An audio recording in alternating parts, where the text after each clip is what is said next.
डरावनी रातें YouTube channel पर आपका स्वागत है।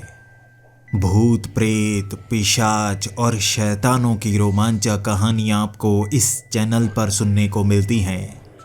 अगर आपको ऐसी ही वीडियोस देखना पसंद है तो हमारे इस चैनल को सब्सक्राइब करना ना भूलें। तो हेडफोन लगा लें, कमरे की लाइट्स ऑफ कर लें, क्योंकि ये वक्त हो रहा है डरने का।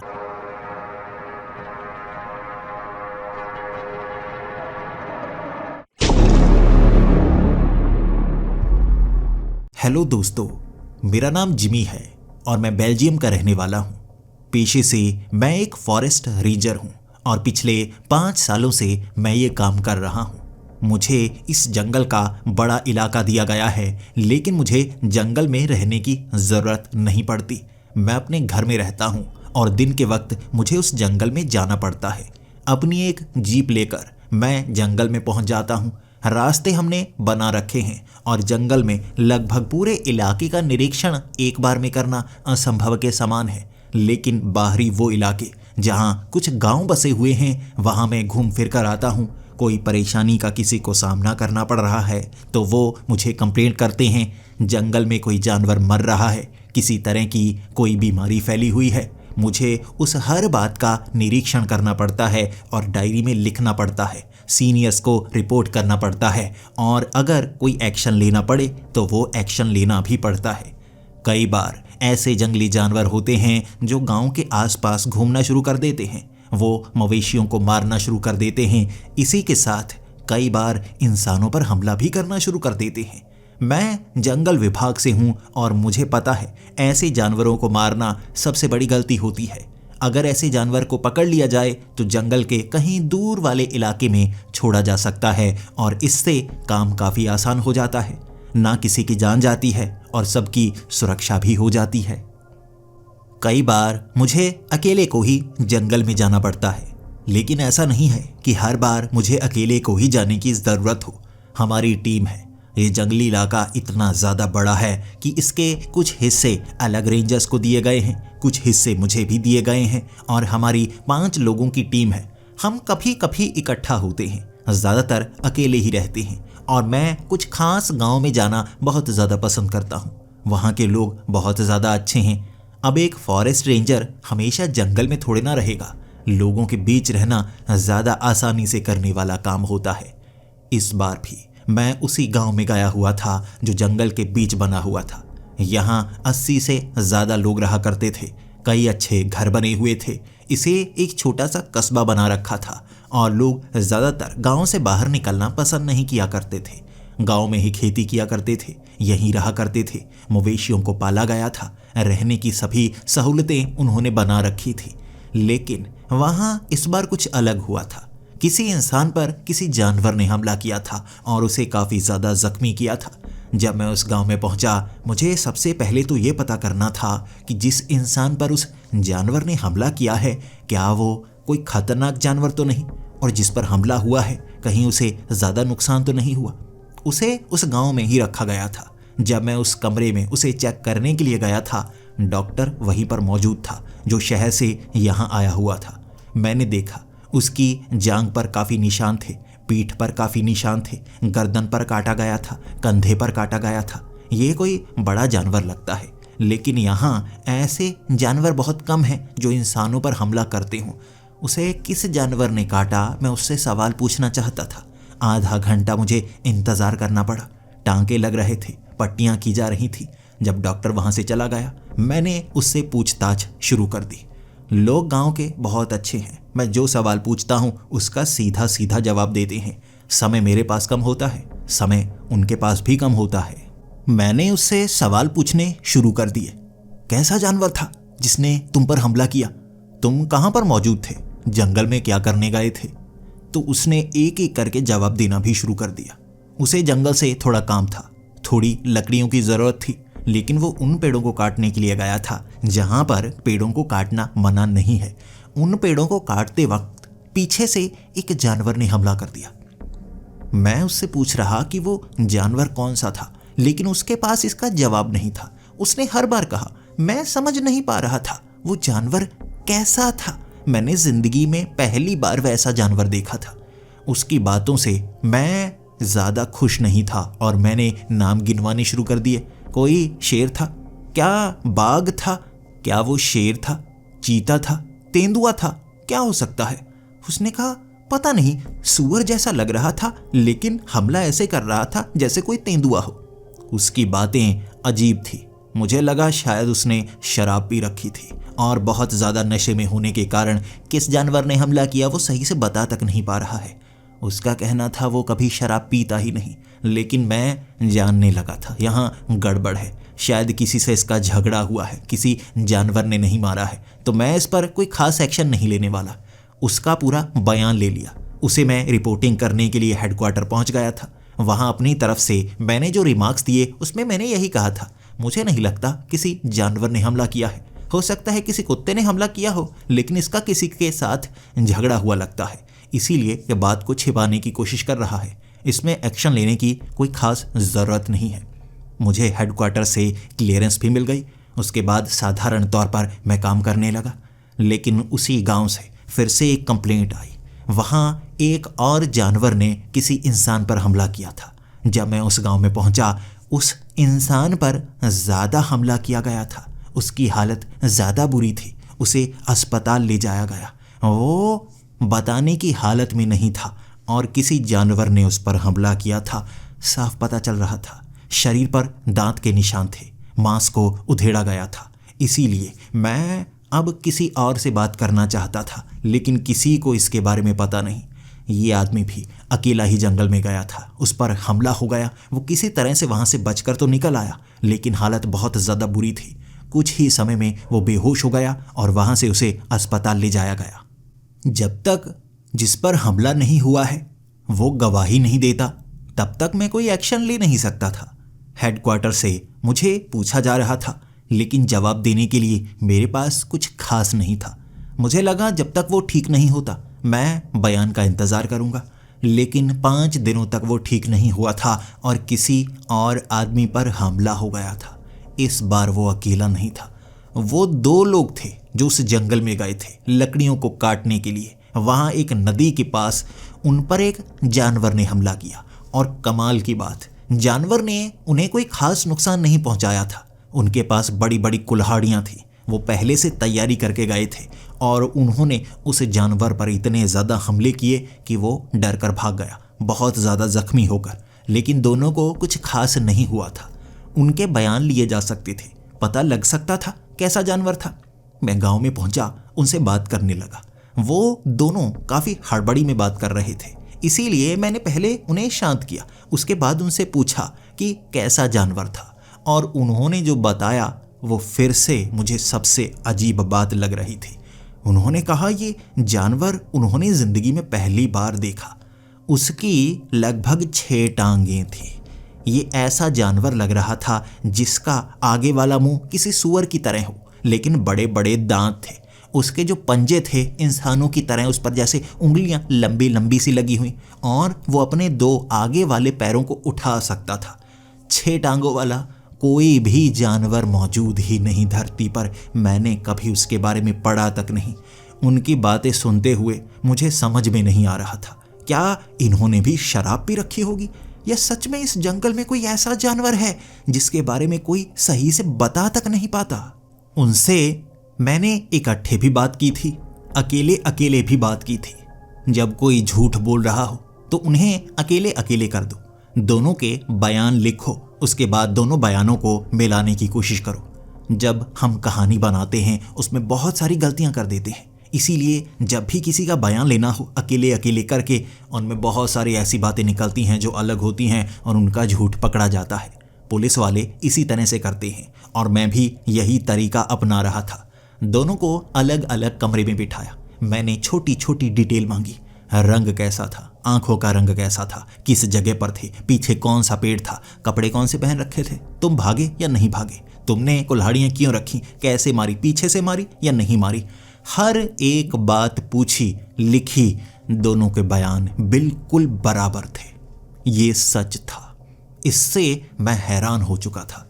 अगर ये सच बोल रहे हैं तो 6 टांगों वाला जानवर, ऐसा जानवर जंगल में घूम रहा है। अब वो खतरनाक हो सकता है आगे जाकर वो इतना खतरनाक हो जाए लोगों को आसानी से मार सके। तो मुझे उसके बारे में पता ज़रूर लगाना होगा। हेडक्वार्टर में मैंने अपनी ये रिपोर्ट दी थी और उन्होंने इस रिपोर्ट को खारिज कर दिया था। मुझे हमेशा ऐसी रिपोर्ट देनी पड़ती जिसमें जानवर की डिटेल देनी पड़ती। ये डिटेल को उन्होंने माना नहीं। उन्होंने कहा ऐसा जानवर होता ही नहीं, तुम बेवकूफ़ बना रहे हो। इसके लिए मुझे कुछ सबूत चाहिए थे। मुझे तस्वीरें चाहिए, कोई निशान चाहिए, पंजों के निशान, जिससे पता चल पाता ऐसा जानवर है। और इसके लिए मुझे सबूत अकेले को इकट्ठे करने पड़ रहे थे।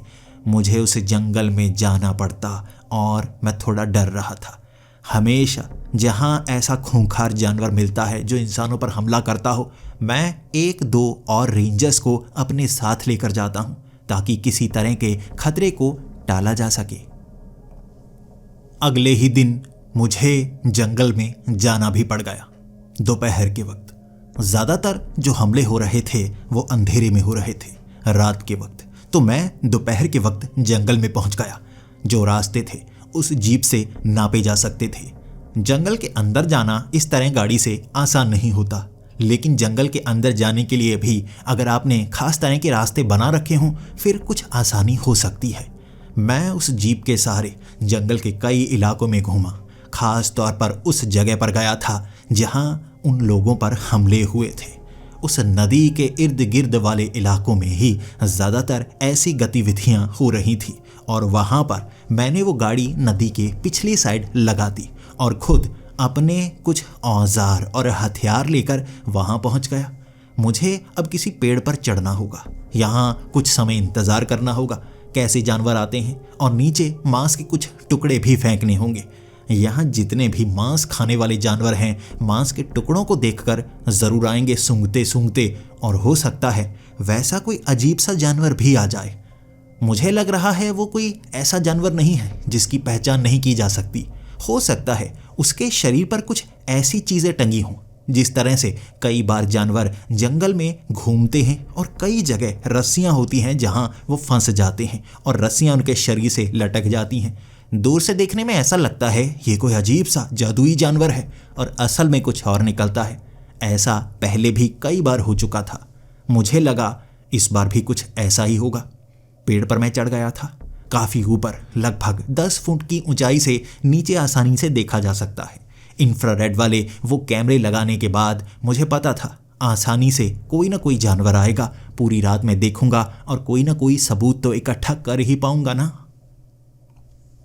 रात के 10 बजे तक वहां कोई भी ऐसा जानवर नहीं आया था जो मांस खाने के लिए इर्द गिर्द घूम रहा हो। छोटे मोटे जानवर वहां जरूर आ रहे थे। 10 बजे मैंने वहां पर एक तेंदुए को देखा। वो मांस के बड़े से हिस्से को उठाकर वहां से भाग गया, लेकिन उसे पता चल गया था कि कोई आसपास है, इसीलिए वो डर कर भाग गया। मैंने वहां मांस का टुकड़ा ऊपर से एक और फेंक दिया। उसके बाद मैं इंतज़ार करने लगा। 11 बजे एक और जानवर आया था। वो भी एक जंगली बिल्ली थी जिसने मांस को उठाया, लेकिन मैंने उसे डराकर वहां से भगा दिया। फिर मैं इंतज़ार करने लगा और रात के 12 बजे वहां मैंने देखा एक अजीब सा जानवर था, लेकिन वो पेड़ों के आसपास घूम रहा था। वहां ज़्यादा लाइट नहीं थी, इसीलिए मैं पहचान नहीं कर पा रहा। उसकी चमकती हुई वो आंखें ये बता रही थी कि आसपास वो मौजूद है। वो अंधेरे में चमकती हुई उसकी आंखें मैं साफ देख पा रहा था, लेकिन वो करीब नहीं आ रहा था। जैसे उसे पता लग रहा था ये मांस बेवजह यहाँ पर नहीं डाला गया है, ये शिकार के लिए डाला गया है। वो इर्द गिर्द एक सर्कल में घूम रहा था जहाँ ज़्यादा लाइट नहीं थी। वो रोशनी वाले उस एरिया में आ नहीं रहा था। रोशनी बहुत कम थी, मैं देख सकता था, लेकिन उसे पता चल रहा था खतरा है। वो कई बार घूमा, फिर पीछे की तरफ चला गया। मैं अब और इंतज़ार नहीं कर सकता था। मुझे लगा उसे इंफ्रारेड कैमरे के बारे में पता लग गया होगा, मुझे लाइट बंद करनी होगी। लेकिन मैंने अब देखा वो पेड़ के दूसरी तरफ था जहां रोशनी नहीं थी। मैं कैमरे को उस तरफ घुमा भी नहीं सकता था, लेकिन वो वहीं खड़ा मेरी तरफ देख रहा। उसे पता लग गया था कि मैं पेड़ पर हूं, तो नीचे छोटा सा मांस का टुकड़ा उसके लिए शायद कोई खास नहीं होगा। अगर वो ऊपर चढ़ सकता है तो मेरा शिकार भी कर सकता है। यह बात सोचकर मैं थोड़ा सा घबरा गया। वो घूम कर आया और मेरे वाले पेड़ के बिल्कुल करीब। हल्की फुल्की रोशनी यहाँ भी थी। कैमरा इस तरफ तो मैंने लगाया ही नहीं था, मैं उसकी तस्वीर तक नहीं खींच सकता था। मैंने अपनी आंखों से देखा, अपनी आंखों से 6 टांगों वाला जानवर जिसका मुंह सूअर की तरह था, लेकिन सूअर के इतने दांत नहीं होते, उसके बड़े बड़े दांत थे और आंखें जैसे इंसान की आंखें, छोटी छोटी। वो पलकें झपक रहा, समझदार प्राणी की तरह ऊपर की तरफ देख रहा। फिर मुझे धमकी भी दी थी उसने इशारे में। उसने पेड़ के चारों तरफ घूमकर गुर्राकर मुझे जैसे डराने की कोशिश की। मैं घबराया, लेकिन मैं हिला नहीं। उसके शरीर पर बने बड़े बड़े कट मैं साफ देख पा रहा था। वो खुले कट थे जो शायद अपने आप ठीक हुए होंगे, लेकिन उन जख्मों से उसकी मौत नहीं हुई। अमूमन इतने बड़े अगर किसी जानवर पर कट लगे हों तो खून बहते बहते वो मर जाते हैं, लेकिन इसके कट के निशान भर चुके थे, लेकिन बड़े बड़े। ये वही जानवर होगा जिसने उन लोगों पर हमला किया था। लेकिन ये कैसा जानवर है, कहाँ से आया है, मुझे इसके बारे में ज़्यादा पता नहीं लग पा रहा था। मैं पेड़ से नीचे उतरा ही नहीं। उसके बाद वो जानवर जैसे इर्द गिर्द घूमता रहा, लेकिन पेड़ पर चढ़ नहीं पा रहा था, तो वहाँ से भाग गया। मैं पूरी रात पेड़ पर रहा था, क्योंकि आसपास से झाड़ियाँ हिलने की आवाज़ें आती ही रहीं। ऐसा लगता ही रहा जैसे वो जानवर दूर नहीं गया, ना वो कैमरे के सामने आया। ये हैरानी वाली बात थी। वो मेरा इंतज़ार कर रहा था। बार बार अंधेरे में मुझे कई बार आंखें नजर आती। ये उसकी आंखें थी, चमकदार हरे रंग की वो आंखें। वो इंतज़ार करती रही, लेकिन मैं पेड़ से नीचे नहीं उतरा। पूरी रात गुजार दी और जब सुबह के वक्त थोड़ी थोड़ी रोशनी वहाँ पर बढ़ने लगी, तब मैं नीचे आया। मैं गाड़ी में बैठा और गाड़ी को लेकर वहाँ से मैं निकालने लगा। इस तरह बचा था मैं, और मैं जान गया था भले ही मैं सबूत इकट्ठे नहीं कर पाया, लेकिन इसे मारने के लिए, इसे पकड़ने के लिए मुझे अपने साथियों को यहाँ लाना चाहिए था। ये कोई अजीब सा जानवर लगता है। शायद उसके शारीरिक अंगों पर कोई प्रभाव पड़ा है, जैसे म्यूटेशन की गई हो। कई जानवरों के साथ म्यूटेशन की जाती है उनके शारीरिक अंगों को बदलने के लिए। इस जंगल में कोई भी ऐसी एक्सपेरिमेंटल लैब नहीं है, तो ऐसा जानवर कहाँ से छूट कर आ गया? मेरे पास कई सवाल थे। जवाब मैंने हेडक्वार्टर जाकर पूछने की कोशिश की, लेकिन मुझे पागल कहकर वहाँ से भी दूर भेजने की कोशिश हुई। मेरे कई दोस्त जो मुझ पर यकीन कर रहे थे, उन्हें प्रोटोकॉल फॉलो नहीं करना था। उन्होंने दोस्ती के बल पर मुझे कहा, इकट्ठे जाएंगे। हम तीनों कई बार कई जानवरों को पकड़ चुके थे, खतरनाक से खतरनाक तेंदुए को भी हम तीनों बड़ी आसानी से काबू कर लेते हैं, इसे भी काबू कर लेंगे। हमने यही सोचा था, और मेरे दोस्तों ने कहा 2 दिन बाद का प्लान बनाते हैं, उस जानवर को पकड़ते हैं। पता तो लग गया है कहाँ आता है, तो पकड़ना भी आसान होगा। मैंने अपने तीनों साथियों के साथ जंगल में जाना सही समझा। फिर से लगभग दोपहर के वक्त हम उस जीप में सवार होकर जंगल के उसी इलाके में पहुंच गए और वहां जाकर तैयारियां करने लगे। मेरे उन दोस्तों को मुझ पर पूरा भरोसा था कि अगर मैं कह रहा हूं अजीब जानवर है, तो यहाँ अजीब जानवर है, इसलिए वो भी एहतियात बरत रहे थे। सबसे पहले तो वहाँ मांस के टुकड़े रखे। आसपास अब कैमरे नहीं लगाए थे हमने। हम तस्वीरें खींचने पर यकीन करेंगे और कोशिश करेंगे उसे मौत के घाट ही उतार दे। मैंने कहा, वो काफ़ी समझदार और अजीब सा प्राणी लगता है, हमें गोली चलानी चाहिए अगर वो हमारे सामने आया। मेरे साथी पूरी तरह से तैयार थे।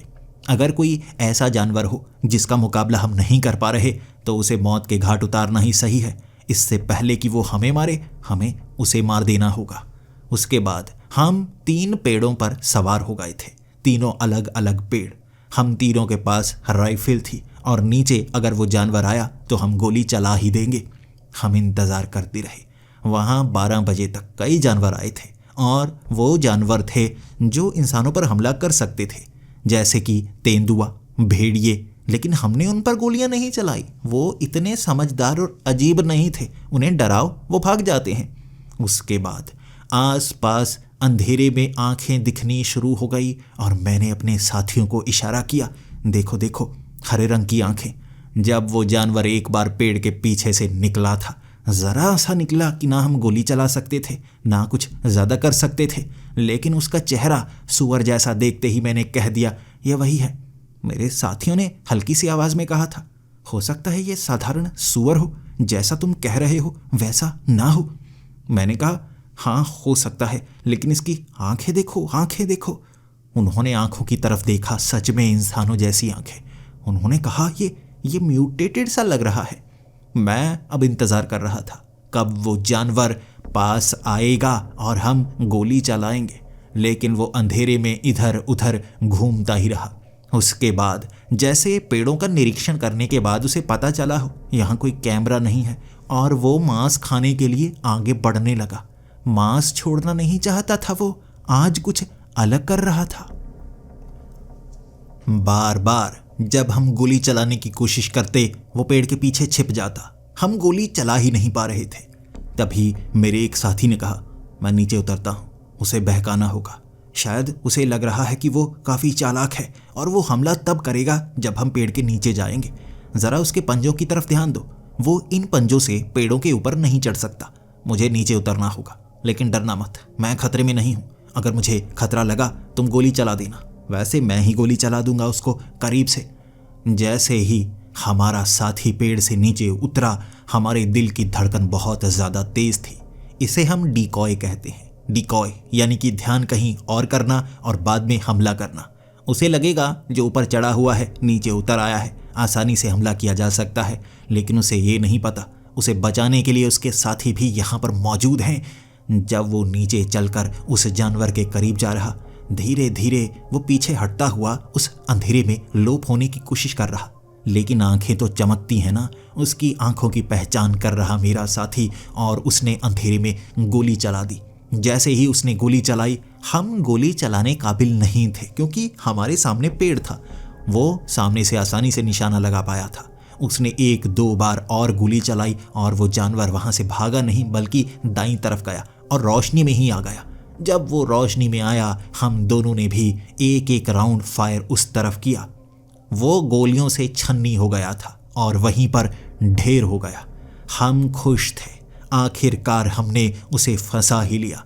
हम जानवर के साथ ऐसा ही करते हैं जो खूंखार होता है, आदमखोर होता है। ये आदमखोर जानवर भी, हम इसकी लाश लेकर जाएंगे तो हेडक्वार्टर में सब मानेंगे कुछ चल रहा है जंगल में।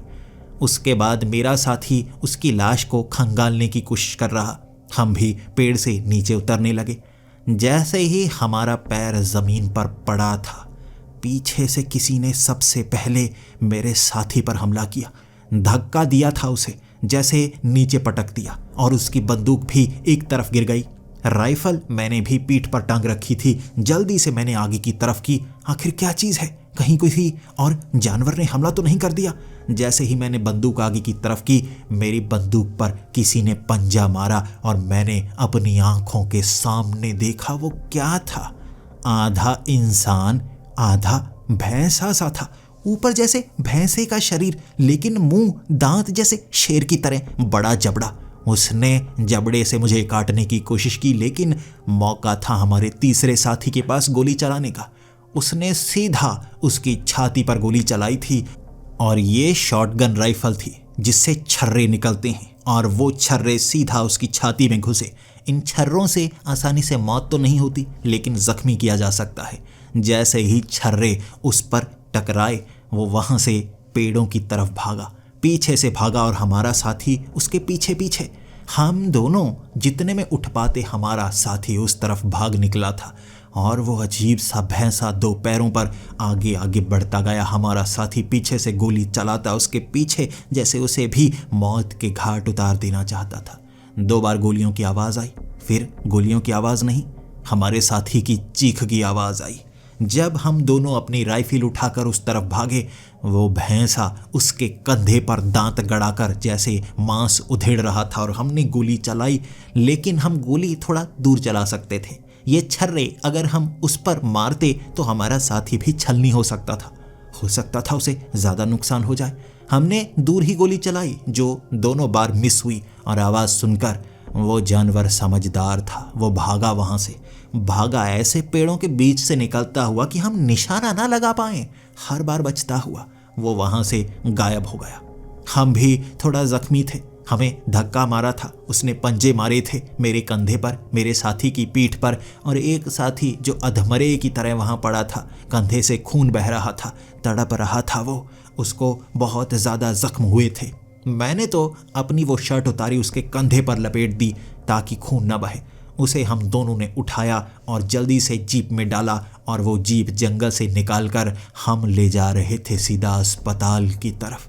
फ़ोटो खींचना या कुछ करना वो तो हम कर ही नहीं सकते थे, ना उस लाश को उठाने का समय था, हमें अपने साथी को बचाना था। जब हम जीप वहाँ से निकाल रहे थे, एक बार पेड़ के पीछे खड़ा वो इंसान जिसका ऊपरी शरीर भैंसे के जैसा था, वो घूर रहा था।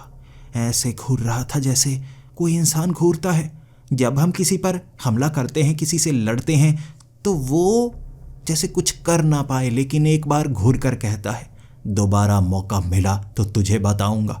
उसकी आंखें वो बोल रही थी, भले ही उसने वो शब्द नहीं कहे थे। हमारे साथी को अस्पताल में भर्ती करवाया गया। उसके बाद वो हेडक्वार्टर से हमारे सीनियर भी आए थे, हमसे पूछताछ कर रहे थे।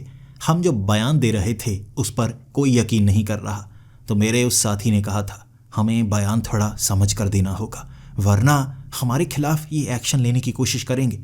हमने अपने एक साथी को खतरे में डाला है, तो हमने भी बयान दिया कि एक तेंदुआ था जिसने हम पर हमला किया। हम दोनों ने ये कहा, यही हमने तीसरे साथी को भी समझाया। उसका इलाज हो चुका था और उसने भी ये कहा। हमारे हेडक्वार्टर से कहा जा रहा था कि अगर तेंदुआ है उसे जल्दी पकड़ा जाए, और हमने खामी भर दी कि ये काम हम आसानी से कर सकते हैं। इस पर उस तेंदुए ने इस तरह से हमला किया कि हम तीनों ने जो प्लान बनाया था अलग अलग जगह का बनाया था, हम इकट्ठे नहीं हो पाए, तो ये गलती हो गई। लेकिन असल में हम जानते थे। हमारे उस साथी ने बेड पर लेटे हुए कहा था, उस जगह जाओ, उस लाश को इकट्ठा करो, उसके बाद अलग बयान देना। अगर वो लाश हम सबके सामने ले आएंगे तो हम पर सबको यकीन करना ही होगा। मैं अपने साथी के साथ दिन के वक्त अब उसी जगह पहुंचा। वो लाश मौजूद नहीं थी, कोई सबूत वहां पर मौजूद नहीं था, और ये सबसे ज़्यादा खौफनाक बात थी।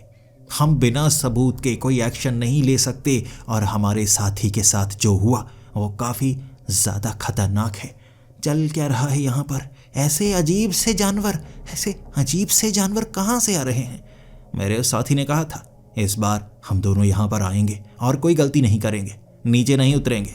पेड़ से नीचे उतरे ना तो हम पर उन्होंने हमला किया। पूरा दिन यहीं पर रहेंगे और राइफल को तैयार रखेंगे, उन पर शॉटगन से गोली चलाएंगे, उसे मारेंगे, तब जाकर नीचे उतरेंगे। मैं अपने साथी के साथ प्लान बना चुका था। उस रात हम यही करने वाले थे, और हमारा वो साथी जो अस्पताल में था उसने ये ना करने को कहा था। उसने कहा किसी और को साथ ज़रूर ले लेना। मैं अपने साथी के साथ अब एक खास पेड़ पर चढ़ गया था। नीचे से टहनियों को कुतर दिया था। नीचे हमने ऐसी कंटीली तार भी लगा दी थी ताकि कोई उस पेड़ पर चढ़ ना पाए। बचने का हर तरीका अपनाया था। हम दोनों एक ही पेड़ पर रहने वाले थे, मैं थोड़ी ऊंचाई पर, वो कम ऊंचाई पर, ताकि उस जानवर को पता ना लगे। इस तरह हमने दो पेड़ों को भी आपस में जोड़ रखा था। अगर ऊपर से दूसरे पेड़ पर जाने की ज़रूरत पड़ी तो मैं वो भी कर सकता था। रात का इंतज़ार करने लगे। वहाँ अलग अलग जानवर आए, लेकिन 12 बजे तक हमें कोई खास ऐसी चीज़ दिखी ही नहीं। 12 बजे आसपास से घूरती हुई आंखें। ये जानवर भी जैसे बड़ा चालाक था। जैसे पहले जानवर को मारा वो चालाक, वैसे ही ये चालाक। लेकिन उस अंधेरे से वो भैंसा नहीं निकला था, वो 6 टांगों वाला जानवर फिर से जैसे जिंदा हो गया हो, बिल्कुल वैसा। हमने उस पर गोलियां चलाई थी। उसके जैसे पेट पर बड़े बड़े निशान थे, लेकिन निशान के साथ टांके लगे हुए। हम दोनों हैरान हो गए। वो जानवर हमने मौत के घाट उतार डाला था, लेकिन वो फिर से जिंदा कैसे हो गया? और सबसे अजीब चीज़, इलाज किसने किया? यानी कोई इस जानवर को खुला छोड़ रहा है, कोई तो म्यूटेशन का इस्तेमाल कर रहा है। इस जंगल में कोई ना कोई लैब मौजूद हो सकती है, लेकिन उसे ढूंढा कैसे जाए? ये भी हमें पता करना होगा। हम दोनों उस पेड़ पर इंतजार कर रहे, लेकिन वो भैंसे वाला जानवर नहीं आया। मेरे साथी ने हल्की सी आवाज में कहा था, जो हो जाए, चाहे जो हो जाए, नीचे नीचे नहीं उतरना, नीचे मत उतरना, सुबह के वक्त उतरेंगे हम नीचे। हमने इंतजार किया, लेकिन वो जानवर अब बिल्कुल सामने था, मांस को खा रहा, हमें दिखाते हुए, जैसे उसे पता हो यहाँ कैमरे नहीं लगे हुए। आराम से उसने मांस के उन टुकड़ों को खाया जो हमने उसे फंसाने के लिए रखे हुए। मांस को खाते खाते वो हमारी तरफ भी देख रहा। उसकी 6 टांगे वो जैसे हिल रही थी जब वो खाता। तभी एक पेड़ के पास से वो भैंसा भी नजर आया, जो बाहर की तरफ आकर 2 पैरों पर बिल्कुल इंसानों की तरह लग रहा। सामने खड़ा हो गया, हमारी तरफ देखने लगा, और हमने सोच लिया एक एक करके गोली चलाएंगे। मैं उस 6 टांगों वाले पर गोली चलाऊंगा और मेरा वो साथी उस भैंसे पर गोली चलाएगा। दोनों को जख्मी करेंगे, उसके बाद देखते हैं क्या किया जा सकता है, क्या नहीं किया जा सकता। हमने गोलियां चलानी शुरू कर दी। दोनों पर धड़ाधड़ गोलियां चलाए जा रहे थे। ये शॉटगन थी। छर्रे बार बार उन्हें लग रहे, लेकिन वो थोड़ा भागे और एक जगह वो 6 टांगों वाला जानवर ढेर हो गया। बार बार मैंने उस पर गोलियां चलाई, वो हिल नहीं रहा था, वो तो मारा गया, लेकिन वो भैंसे वाला जानवर, उस पर भी अच्छी गोलियां लगी और एक पेड़ के पास जख्मी होकर वो जैसे बैठ गया। लेकिन पेड़ के दूसरी तरफ हम जितनी भी गोली मारते अब उसको लग नहीं रही थी, लेकिन शरीर से खून बह रहा, वो बहुत ज़्यादा जख्मी था। मेरे साथी ने कहा, चलो चलो नीचे उतरते हैं, उसको भी मौत के घाट उतार देते हैं। मैंने कहा, उतर तो जाए, लेकिन अगर ये भी एक चाल हुई। उसने कहा, चाल कैसे? हमने उन्हें इतना तो जख्मी कर दिया है, एक तो मारा भी गया, अब दूसरा जख्मी है। नीचे उतरेंगे, गोलियां धड़ाधड़ मारेंगे, बचने के कोई चांस नहीं। चल चल नीचे उतरते हैं, चलना नीचे उतरते हैं। मैं सोच में पड़ गया था, लेकिन मेरा साथी निडर था। वो बड़ी तेजी से नीचे उतरा, कटीली तार से बचा और सीधा उस तरफ भागा। जैसे ही वो उस तरफ भागा, पेड़ के पीछे से वो जानवर निकला। वो जैसे जख्मी था, लेकिन फिर भी वो हमला कर पा रहा। मेरे साथी की बंदूक उसने एक झटके से एक तरफ फेंक दी और पंजे से उसकी छाती पर वार जरूर किया, लेकिन उसने कपड़े भी ऐसे मोटे पहने थे, जख्म नहीं बन पाया। 2 बार उसने हमला किया। मेरे साथी ने छलांग लगाते ही कहा, गोली मार, गोली मार। मैं भी पेड़ के काफ़ी नीचे आ गया था। मैंने एक बार फिर से शॉटगन से उस पर वार किया, वो पीछे गिरा। दूसरी बार मैं गोली चलाने ही वाला था, उसने बड़ी चालाकी दिखाई। उसने जैसे उस लाश को उठाया और एक पेड़ के पीछे से बचने का तरीका ढूंढ लिया। 2 बार मैंने गोली चलाई, लेकिन वो लाश को लेकर वहाँ से भाग गया था। मैं उसके पीछे जाना चाहता था, लेकिन मेरे साथी ने मुझे रुकने के लिए कहा। मुझे लगा यही समझदारी होगी, हमें यहाँ से निकलना चाहिए। अब ये काफ़ी अजीब से मोड़ पर आ गया है। ये इतने समझदार हैं कि लाश तक नहीं छोड़ी। हमें कोई और तरकीब अपनानी होगी। मेरे उस साथी ने कहा था, मेरी जांघ पर भी काफ़ी चोट लगी है, लेकिन मैंने जो काम करना चाहा वो काम कर दिया। उसकी छाती पर ज़रा कट थे, टांग पर चोट लग चुकी थी, मांस काफ़ी अंदर तक कट लगा हुआ, खून निकल रहा था उससे। उसने कहा, मैंने वो ट्रैकिंग डिवाइस उसकी पीठ पर लगा दिया। वो उसके शरीर के एक हिस्से पर वो एक छेद था, वो छर्रे से बना हुआ। मैंने बीच में ट्रैकिंग डिवाइस घुसा दिया। अब वो आसानी से नहीं निकाल सकता। हम ढूंढ सकते हैं, लेकिन मैं उठ नहीं पा रहा। मुझे भी लगा उसे जल्दी से जल्दी उठाना चाहिए, गाड़ी में बिठाना चाहिए। मैं भागकर उसे गाड़ी के अंदर बिठा चुका था। उसके बाद मेरा वो साथी कहने लगा, देख, अगर ज़्यादा गड़बड़ हुई तो मैं खुद गाड़ी से निकल सकता हूँ। मैं गाड़ी से नहीं निकलूँगा, लेकिन क्या तू इस ट्रैकिंग डिवाइस से उसका पीछा कर सकता है? हम पता कर सकते हैं वो कहाँ से आते हैं, कहाँ जाते हैं। अगर ये काम किया जा सके, अब गाड़ी उस तरफ नहीं ले जा सकते, नदी के उस तरफ, लेकिन अगर तू ट्रैकिंग डिवाइस से एक बार ट्राई करना चाहता है, मुझे डर है अगर वो उस इंसान के पास पहुंचा जो टांके लगा सकता है, वो ट्रैकिंग डिवाइस भी ढूंढ सकता है जख्म के अंदर से और वो निकाल देगा। समय कम है, लेकिन तू पता कर सकता है ये कहाँ से आते हैं, कहाँ जाते हैं। अब ये डिसीजन तेरा है, तू करना चाहता है या नहीं? मैंने एक बार आंखें बंद करके सोचा, क्या मुझे ये करना चाहिए? और मेरे मन ने कहा, हाँ, आज सही मौका है। भविष्य में शायद ऐसा मौका दोबारा ना मिले। वो बहुत खतरनाक है। मैंने कहा हाँ मैं करना चाहता हूँ। उसने वो ट्रैकिंग डिवाइस हाथ में पकड़ाया और कहा ये ले रिवॉल्वर, अगर करीब आया ना तो इससे हमला कर देना। मैं इसका इस्तेमाल कर ही नहीं पाया। इसके बाद वो रिवॉल्वर उसने उस गाड़ी के नीचे से निकाला, मेरे हाथ में पकड़ाया और मैं चलता हुआ पीठ पर राइफल टांगे, अपनी जेब में वो रिवॉल्वर रखे, अपने हाथ में चाकू लिए, लोहे की रॉड लिए, ट्रैकिंग डिवाइस भी मैंने अपनी बाजू पर बांधा हुआ और उस दिशा में मुझे वो ट्रैकिंग डिवाइस दिखा रहा। मैं उस तरफ जा रहा।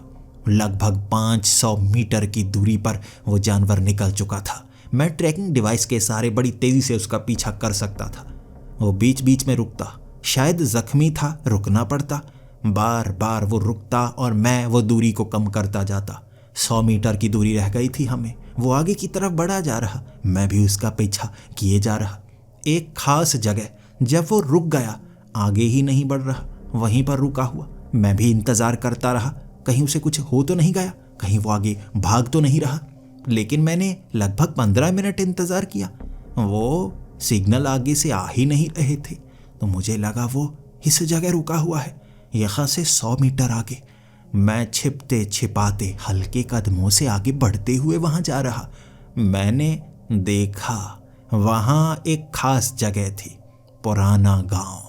और ये पुराना गांव जंगल के इस जगह पर है जहां कोई नहीं रहता। ये सिग्नल यहाँ से आ रहे हैं, लेकिन कहाँ से? मैं धीरे धीरे उन घरों के करीब से निकल रहा।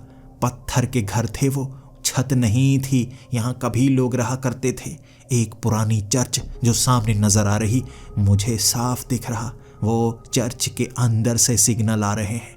धीरे धीरे चर्च के अंदर देखा, वो पूरी खाली थी, वहाँ कोई नहीं था। मैं उस जगह खड़ा था जहाँ से सिग्नल आ रहे थे और वहाँ कोई नहीं। वो छोटा सा ट्रैकिंग डिवाइस शायद यहाँ गिर गया होगा, शायद उसके उस जख्म से वो बाहर निकल गया होगा। वहीं अपने घुटनों पर आ गया था मैंने हर तरफ देख लिया, वो यहाँ मौजूद नहीं। कहाँ गया वो, कहाँ गया? मेरे 2 साथियों को जख्मी कर दिया, मैं उसे पकड़ नहीं पा रहा हूँ। कैसे करूँगा ये काम?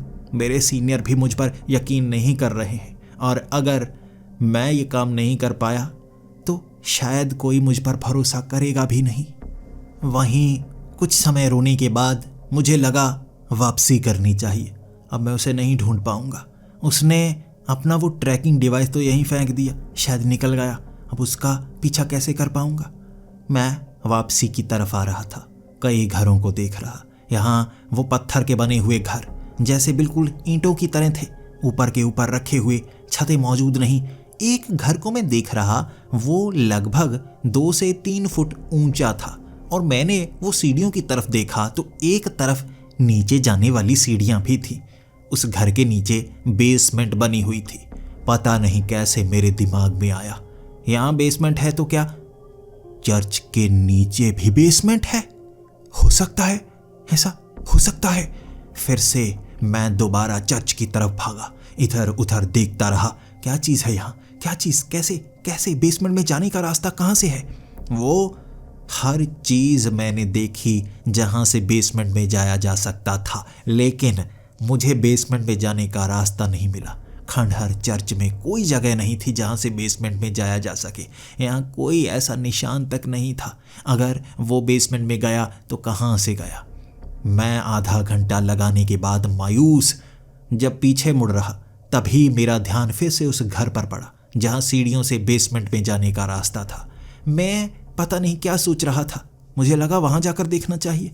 भले ही वो इंडिकेशन ट्रैकिंग डिवाइस से कहीं और से आ रही थी, फिर भी मैं इस घर के नीचे जाने को तैयार था।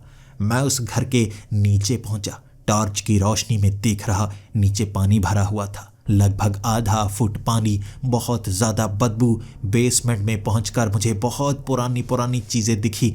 एक अजीब बात, ये बेसमेंट सिर्फ इस घर की नहीं थी, यहाँ एक टनल सी बनी हुई।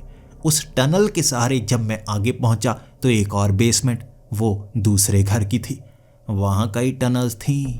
एक दूसरे घर के नीचे वाली बेसमेंट में जाने के रास्ते बने हुए, यानी यहाँ से वो चर्च के नीचे वाली बेसमेंट में जाने का रास्ता भी होगा।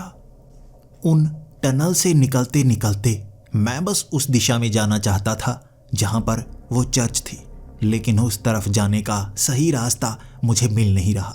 मैं सोचे जा रहा मुझे क्या करना चाहिए, लेकिन तभी उन टनल्स में कुछ आवाज़ें सी सुनाई दे रही थी। ऐसी आवाज़ें जैसे कोई बात कर रहा हो, जैसे कोई गाना गुनगुना रहा हो। मैंने बस उस आवाज़ का पीछा करना शुरू कर दिया। मैं उसी दिशा में जाने लगा जहाँ से वो आवाज़ें आ रही थी।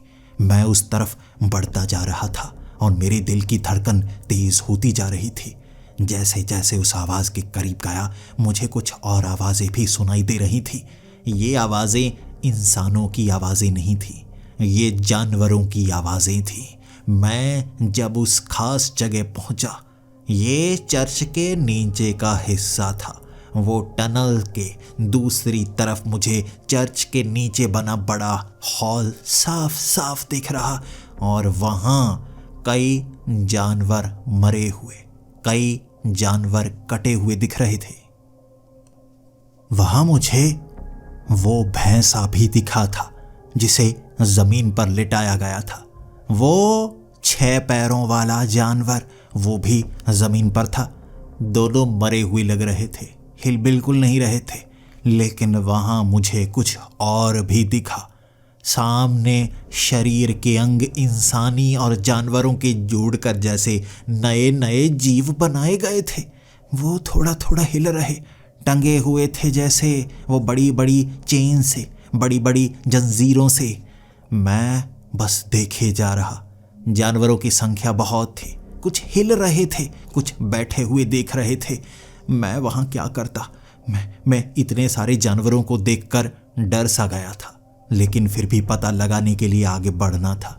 मैं उस टनल के बिल्कुल अंत में छोटा सा हिस्सा था, उसके पीछे छिपकर अंदर देख रहा। वहाँ बाकी सब कुछ तो ठीक था, जैसे बाकी सारे जानवर अजीबोगरीब। एक जानवर सबसे अलग, उसमें कोई खास चीज़ नहीं थी, लेकिन उसके सींग थे, उसका रंग लाल था। वो कई अंगों को जोड़कर बनाया गया, कई जानवरों को जोड़कर बनाया गया जीव नहीं लग रहा। ऐसा लग रहा था जैसे वो ओरिजिनल फॉर्म में हो, और मैं ऐसे जानवर को जानता था। वो देखने में बिल्कुल ऐसा लग रहा जैसे किस्सों में, कहानियों में नर्क के छोटे शैतान को दिखाया जाता है। नर्क से कई बार ऐसे शैतान हमारी इस दुनिया में आ जाते हैं जो कुछ अलग करते हैं। कुछ इंसानों को बहकाते हैं तो कुछ जानवरों को बहकाते हैं, कुछ हमें नर्क की आग में झोंकने की कोशिश करते हैं, और शायद ये जानवरों को जोड़कर उनमें जैसे अपनी जान डाले जा रहा था। सामने वो जानवरों के अंग जोड़ने के बाद उन्हें जिंदा नहीं किया जा सकता, लेकिन ये जिंदा कर रहा था मेरी आंखों के सामने। वो 6 टांगों वाला जानवर बिल्कुल हिल नहीं रहा था, मरा हुआ था। उसने वो आग अपने सींगों से जैसे अपने हाथ पर लगाई, फिर उस जानवर पर आग लगाई, लेकिन वो जानवर आग से जल नहीं रहा था। उसके घाव भरने लगे थे, वो ठीक होने लगा था। मैं बस यहाँ से चुपचाप निकलना चाहता था। मुझे नहीं पता था क्या करना चाहिए, क्या नहीं करना चाहिए।